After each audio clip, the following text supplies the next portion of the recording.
بسم الله الرحمن الرحیم.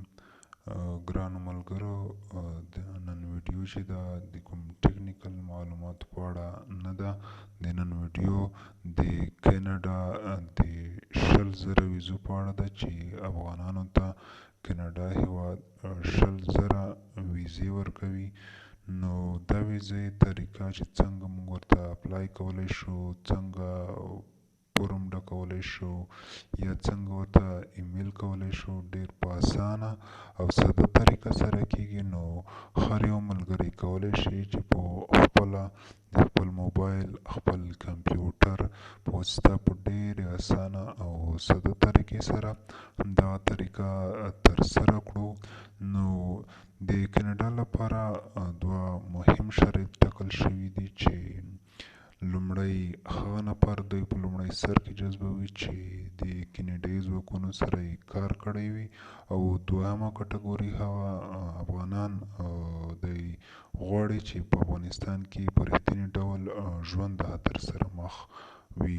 نو په لومړۍ کټګوري کې دوی هغه کسان جذبوي چې دوی سره یې د ژباړن په توګه یا کارکوونکی پاتې شوی وي یا سپاکار پاتې شوی وي، یا د دوی په سفارتونو کې یا هر ډول چې دوی سره همکار پاتې شوی یا استخباراتي رازونو کې، او مقصد چې په هر ډول د کینیډایي ځواکونو سره په تیر 100 کلن ماموریت کې همکار پاتې شوی وي. نو کینیډا هیواد لومړی هغو کسانو ته اولیت ورکوي، هغه کسان تر ټولو مخکې غواړي چې کینیډا ته ورسوي، ځکه چې د دوی ژوند په خطر کې دی او دوی ته ښکاري چې زموږ سره هغه همکاران چې زموږ سره یې تیر 100 کاله همکاري کړې ده د دوی ژوند په خطر کې دی. نو دویمه کټګوري هغه کسان دي چې په افغانستان کې عام وګړي دي. هغه بیا په شپږو کټګوریو ویشل شوي دي. لومړی مدني فعالان، دوهم هغه کسان چې دولت سره وظیفې ترسره کړي، دریم چې زموږ په ټولنه کې ډیر شته هم نه، خو بیا هم دلته هم جنسګران دي، دریم اقلیتونه دي لکه مذهبونه، هندوان، شیعهګان، هغه خلک دي، او نور هغه خلک دي چې مثلا د کینیډي ځواکونو سره د دوی د کورنیو غړو کار ترسره کړی وي، یا د هغو کسانو مور، پلار، میرمن، زوی، لور او دا ډول کسان هم کولی شي او کینیډا هیواد په ډیر ساده او اسانه طریقه سره دوی ته خپلې ویزې ورکوي.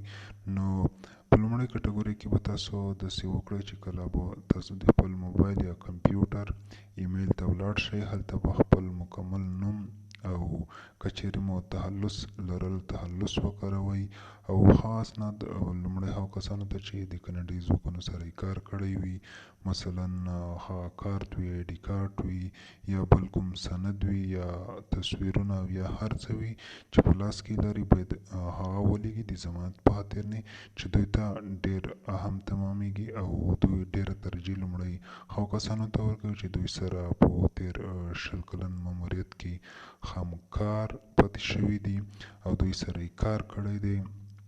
نو هغه سوانح که چیرته تاسو لرئ نو ضروري دی چې هغه ورته ولیږئ. له هغې وروسته که چیرې امکان ولري نو د خپل پاسپورټ شماره ولیږئ. که چیرې پاسپورټ هم ونه لرئ نو مهمه نه ده، بغیر له پاسپورټ هم کیدای شي. نو هغه کسان دوی په چټکۍ سره له هیواد څخه باسي او وروسته د دوی سکین او نور معلومات هلته وروسته بس کوي، خو اوس چې ژوند په خطر کې دی په چټکۍ سره دوی لومړی هغه کسان باسي، او د نورو خارجیانو څخه هم دا غوښتنه ده چې دوی خپلو کسانو ته ترجیح ورکړي او ژر تر ژره یې له هیواد څخه وباسي. نو هغه کسان چې دوی سره یې کار نه دی ترسره کړی، 100,000 کسان د افغانستان په سطحه ډیر کسان دي. نو دوی سره هغه کسان لکه مدني فعالان دي، ژورنالیستان دي، هم جنسګران دي، او دا ډول د ښځینه ټولنو چلوونکي دي یا ښځینه همکاران دي، که هغه نارینه وي او که ښځینه وي، نو هغوی ته ډیر اولیت او هغه له هیواد څخه دوی باسي.